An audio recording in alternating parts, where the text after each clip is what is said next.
أعوذ بالله من الشيطان الرجيم. بسم الله الرحمن الرحيم. السلام عليكم ورحمة الله وبركاته. الحمد لله رب العالمين، والصلاة والسلام على أشرف الأنبياء والمرسلين وعلى آله وصحبه أجمعين. سبحانك لا علم لنا إلا ما علمتنا إنك أنت العليم الحكيم. رب اشرح لي صدري ويسر لي أمري واحلل عقدة من لساني يفقه قولي. أما بعد، فيا عباد الله اتقوا الله، أوصيكم وإياي بتقوى الله، فقد فاز المتقون. أعوذ بالله من الشيطان الرجيم. بسم الله الرحمن الرحيم. اللهم افتح علينا حكمتك وانشر علينا من خزائن رحمتك يا أرحم الراحمين. اللهم فقهنا في الدين وعلمنا تأويل واهدنا صراطك المستقيم. والحمد لله رب العالمين. Sidang penonton yang dikasihi sekalian, apa khabar? Mudah-mudahan sentiasa berada dalam keadaan sihat walafiat insya-Allah. Kepada para alim ulama, tuan-tuan guru, ustaz-ustaz dan ustazah di luar sana, sekiranya ada sebarang kesilapan dan khilaf yang dilakukan oleh saya, teguran dan juga komen serta komentar amatlah diharap-harapkan.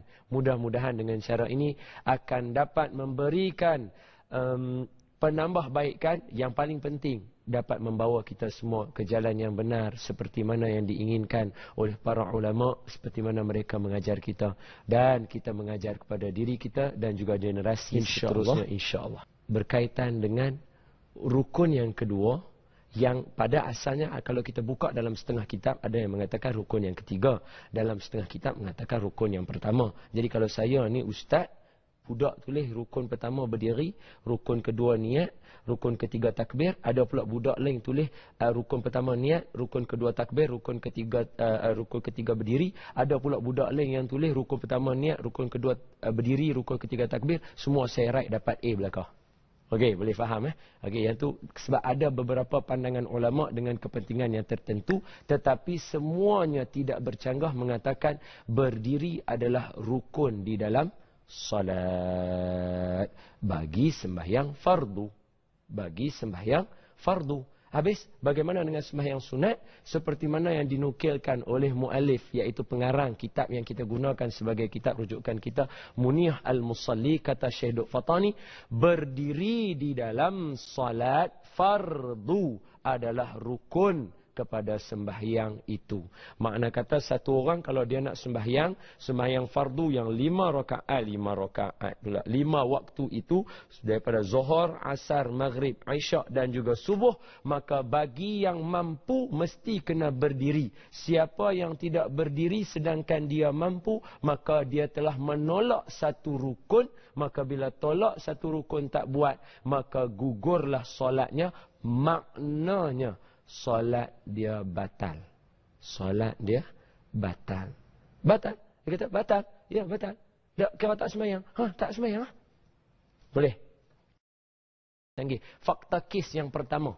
Contoh dia, satu orang kita kata, okey, saya bawa saya ke medan tengah ni supaya saya boleh cerita apa benda yang selalu berlaku. Sidang penonton yang saya kasih sekalian. Okey, tengok contoh lah. Satu orang apabila dia mampu berdiri, ni pergi pasar malam, dia kata, "Dok, saya ni pakai tongkat." Tak apalah pakai tongkat, berjalan pergi pasar malam, jalan tongkat. Lepas tu bila nak sembahyang Zuhur sekali lagi, dia pergi duduk atas kerusi, dia duduk terus atas kerusi tu, Allahu Akbar, dia terus sembahyang. Sedangkan tadi dia pergi pasar malam, dia boleh berdiri. Makna kata dia mampu, cumanya dia tak boleh berdiri lama, ataupun dia tidak boleh rukuk, ataupun dia tidak boleh sujud, itu saja.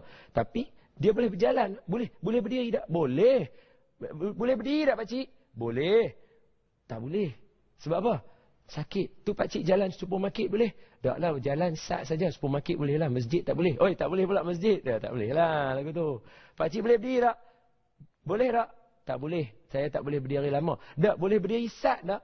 Boleh. Kalau boleh berdiri sat, kena berdiri dulu. Berdiri dulu. Allahu Akbar. Baru duduk.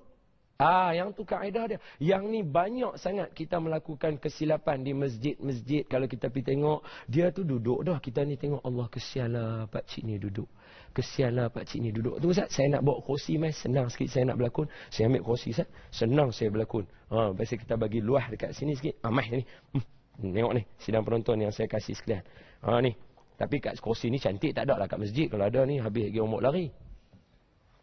Okey. Dia duduklah atas kerusi tu. Kita tengok, alamak pakcik ni kesiannya dia. Tengok pula dengan tak ada tongkat sebelah dia apa. Kata yang ni boleh jadi orang papah pakcik ni rasanya.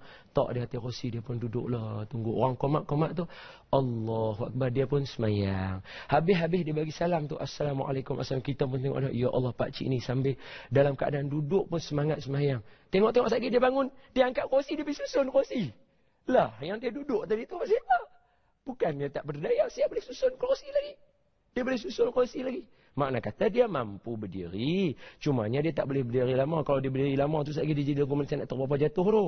Kalau dia jatuh lagi dia pergi pegang kawan sebelah. Dia tarik kawan sebelah jatuh. Jadi domino lah. Boleh berdiri tak pakcik? Tak boleh berdiri lama. Tak sekejap boleh tak? Boleh. Jadi pakcik kena berdiri dulu. Rukun sembahyang berdiri dulu. Allahu Akbar. Sekadar subhanallah. Kemudian duduk. Duduk tu placing elok-elok lah. Kerusi ni. Saat lagi pergi duduk cenggik lagu tu. Jatuh lah. Ini bukan soalannya. Dia duduk elok-elok dulu. Placing tu tak elok-elok. Macam ni. Tengok siap-siap. Sufufakum. Tengok siap-siap. Okey. Allahu Akbar. Duduk. Tak payah duduk. Allahu Akbar. Duduk rabah kerusi. Tak mana orang nak duduk pula. Tak payah lah. Okey, boleh. Sidang penonton yang saya kasih. Itu fakta kes. Makna kata benda yang selalu berlaku dalam keadaan nak perbaiki berdiri tegak sebagai rukun yang ada dalam sembahyang. Makna kata kalau satu orang tu dia tolak, dia tak berdiri, sedangkan dia boleh berdiri, dia mampu berdiri, maka sembahyangnya tidak sah. Kenapa sampai jadi macam tu? Sebab dalam satu hadis Nabi SAW, seorang sahabat nama dia Imran bin Hasin. Imran bin Hasin radhiyallahu anhu. Imran ni dia penyakit macam kita juga sebenarnya. Orang Melayu ni ada juga penyakit ni. Dia penyakit dia sidang penonton, dia ada buasir. Ingat kata orang Melayu saja ada, orang Arab pun ada. Zaman sahabat pun ada. Dan dia sebut dalam hadis bawasir. Tu yang ambil buasir tu. Bawasir, bahasa Arab. Okey. Jadi dia sakit buasir. Dia kata kat Rasulullah, "Ya Rasulullah, saya ni sakit buasir. Macam mana saya nak sembahyang?" Ya Nabi kata kat dia, "Kalau kamu sakit buasir, mula-mula sekali qaiman." Berdiri. Mula-mula kena qaiman. Nabi sebut dekat dia qaiman, berdiri. Kalau dia kata dekat Nabi, saya ni sakitlah Nabi. Apalah saya nak kena buat dulu. Kalau Nabi kata, Nabi tengok dia sakit, Nabi mesti kata, duduk dulu nah kalau hang sakit buasir. Tapi mula sekali Nabi kata kat dia apa? Qaiman. Berdiri dulu. Makna kata kalau kamu sakit, tapi kamu mampu untuk berdiri. Hatta kalau orang kena papah kamu, naik berdiri. Dia kata, saya ni tak boleh lah berdiri. Kenapa tak boleh berdiri? Sebab apa tak boleh berdiri? Why? Why lah no? Boleh. Budak universiti ada kena cakap why. Just tell me why, dia kata. Kata why. Bila kata why, dia kata saya ni kena ada orang papah. Tak apa, orang sebelah dia kena papah dia. Ataupun dia kena minta, tolong Ustaz papah saya, angkat saya naik, saya nak berdiri. Kalau suruh saya nak berdiri ni, saya jadi lagu macam tak boleh bangun. Walaupun saya buat muka sungguh-sungguh, tak boleh bangun juga.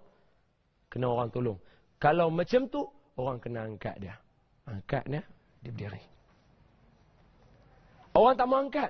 Orang sebelah tak mau angkat. Yang saya cerita ni semua ada dalam kitab. Buka dalam kitab Kifayatul Akhyar ada. Buka dalam kitab Fiqh Minhaji ada. Buka dalam kitab yang menyatakan pada solat sifat solat Nabi ada yang dikarang oleh Dr.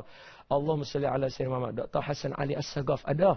Dan juga dalam kitab berkaitan sifat solat Nabi menurut mazhab Imam Asy-Syafi'i pun ada. Kata apa? Satu orang kalau dia tak boleh berdiri, melainkan orang angkat dia kena berdiri, maka orang ini dia kena berdiri juga.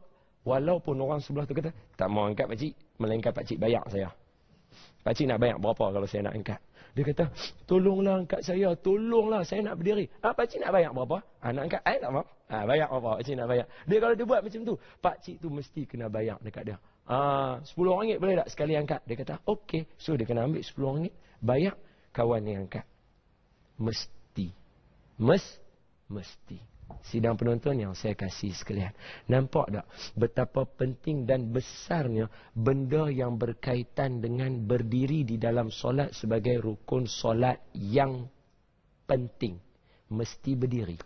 Hatta kalau kena bayak sekalipun ulama' kata, mesti kena bayak.